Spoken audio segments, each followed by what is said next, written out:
Okay, so I watched Daryl Dixon Season 2, Episode 1, and to be honest, I think it's a pretty mixed bag.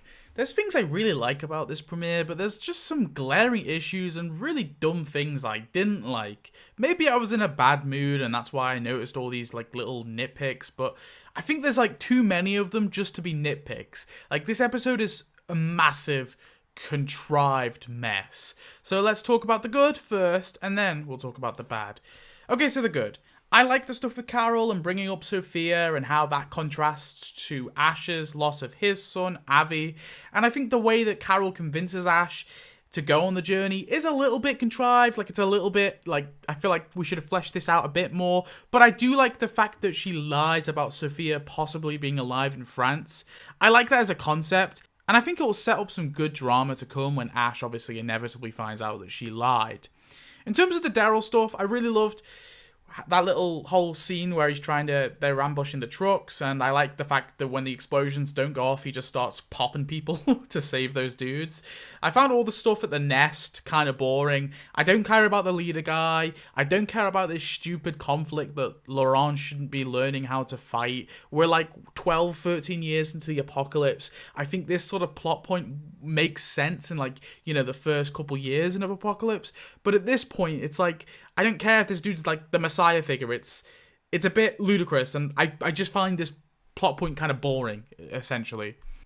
Okay, let's just go on to the bad. I'm sorry, I want to love this show, but this premiere is just really bugged me. Back to Carol. So she first goes to this pit stop place that's obviously in season 1 of Daryl Dixon, and she goes there unarmed, even though in the last scene, the scene we see her in episode 1, she has that guy Mick's gun, but she goes in there completely unarmed. Whatever, she's trying to do the wolf in sheep's clothing kind of thing, right? Cool. And maybe she also scouted this place out as well and figured out these guys were relatively friendly. So even though there's 6 guys hanging around, there's obviously these 3 main dudes, but there's some others in the background. She grabs a crossbow to interrogate them. Why? These guys could whip out a gun and she's dead. She doesn't know what weapons they have, right? And she's somehow able to reload this crossbow in a fucking second. And these big ass pearly dudes don't all charge her at the same moment. A bit dumb. But nothing too bad, I guess. Also, this guy calls the zombies walkers. It's a small thing again, but that's the term that Morgan used, that Rick stole that term, and then the group sort of adapted to use it, right? This rando should be calling them something else, is all I'm trying to say. It's something they were really good at in the earlier seasons, and they tended to drop it later on. And again, it just sort of irks me. So the boats are gone, sad, but she just happens to randomly find a plane flying in the air when she's driving back. I mean, it's so fucking contrived, but whatever.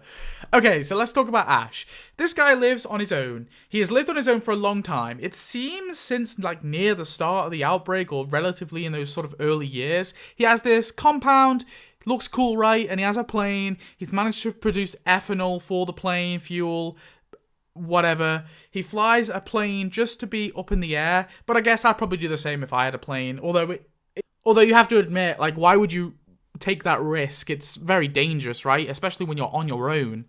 Okay, why the fuck does this guy have an electronic keypad on his greenhouse? Why? And I know the reason why they wanted to do it is so Carol would sneak in and piss him off, right? So we can have that little plot beat where Ash is ooh, I'm not so happy at you, Carol. But it makes no sense as to why there is a fucking keypad on a greenhouse. Now, if you haven't figured out why this is stupid, is because it's not hard to get into a greenhouse. It's made of glass. So, what's the point of a keypad locking people out? Because it's not there to lock a walker out, because a regular door would lock a walker out. Now, I was thinking at first, maybe the glass is really, really thick, and that's why he has it, right? But no, a walker just waltzes right through it, and it breaks. And then Carol uses a little spade or whatever to smash it pretty easy too. So this keypad is pointless, and the only reason it's there is so when the power goes out, Carol goes into the greenhouse so she doesn't notice the zombies, and so that they can have that whole angry Ash and that little confrontation. It's so contrived. It's the most contrived shit imaginable. It makes no sense. And then this keypad to his main gate, when the power goes, it doesn't deadlock or anything like that. The door pops open why? How has this guy survived this long? His compound is so unsecure. It's ridiculous. I find it ludicrous that this guy, as he says, took a plane apart and then put it back together by reading manuals. Now, they could have just said he's an engineer, and I could have maybe bought it, but we don't get any sense of that so far. Maybe they'll come and clarify that later on, who knows. I'm okay with the fuel, although the fuel thing is a bit silly, like how to produce like plane fuel. I did a little bit of research. I'm no expert, so maybe I'm completely out of my depth here, so please do correct me if I'm wrong. But I think some planes can use like ethanol-based fuel, whereas most obviously use like it's a smaller plane. So I'm imagining I'm suspending my disbelief for that. Okay, so I'm believing he's made the fuel thing. All right, I'm allowing that because I think you can produce it by like corn or whatever it was. So I'll suspend my disbelief for that. And then later we have the generator just so happens to get struck by fucking lightning, forcing them to have this really tense scene where they have to fly off even though the zombies are all incoming and his entire home has been invaded and it's gone after Carol shows up. She shows up and she's given the curse to him and his entire compound is gone. What the hell? It's just a contrivance after a contrivance after a contrivance after a contrivance. I don't mind one. I'm cool with one, alright? I can deal with one. Like, if it was just the fact that she happened to see the plane when she was driving past, I would have been cool with that. I wouldn't even complain about it. But this is just too much for me, okay? And to be honest, there's a really easy fix here. Does anyone remember the fucking Commonwealth? Okay, so instead of Ash being a rando, he's a dude living at the Commonwealth. Carol can't get a boat, so she heads back home. Remember, Carol has Lance's job. So let's say random trooper tells Carol, oh, we're having issues with that Ash guy again. He's been allocating resource to that damn plane, trying to fix it up. Carol then visits him, sees that he's actually got it working, and is like, shit, we can actually fly to France. Now, is this a little contrived? A little bit, sure. I mean, don't get me wrong, but it makes a little bit more sense. Because A, Ash hasn't been surviving on his own for years. B, it makes sense why he would have fuel, but also have a working plane, because it's not just him making the fuel, it's not just him making the plane, right? Maybe he has like a little team. And C, it wouldn't make this spin-off feel like so disconnected from the main show. It does bring up another issue, right? But this issue remains regardless, is why is Carol going on her own? Why is she rescuing Daryl by herself? Why isn't she taking a whole like team of troopers? Because again, she has Lance's job, and Lance seemed to be able to get a bunch of respawning troopers whenever he wanted. But hell, again, you could have some bullshit like Ezekiel says it's not cool, or Mercer says it's a security risk. You could have some stupid bullshit that says that she can't do it, and she like is defiant and goes on her own anyway. I don't know. It's not perfect, but I think it's far better than what this show has got currently. Again, I'm not trying to write the whole thing. I'm just trying to think of some solutions that could possibly work. So that's my mini rant over. Okay, listen, I liked a little bit of the episode. I think there was some good stuff in there. I like some of the stuff with Daryl. I like some of the stuff with Carol.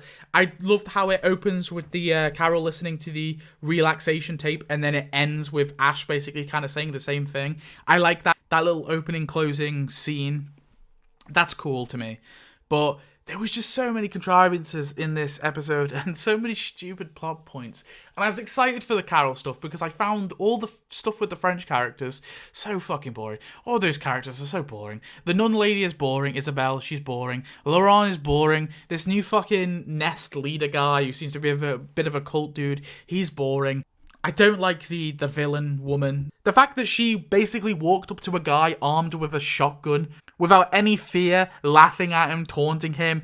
She didn't know that explosion was going to go off, right? Why, if she was intending to run away, why did she even make herself known in the first place, right? Why did she do that? Why didn't she just hide, stay hidden? Why did she make herself known? If she didn't want to die. I assumed that she was going to die in that scene. I thought, oh, that's pretty cool, ballsy. They're going to kill off the villain, like, straight away. Okay, fair. But no, it was just for, like, some stupid, like, contrived face-off.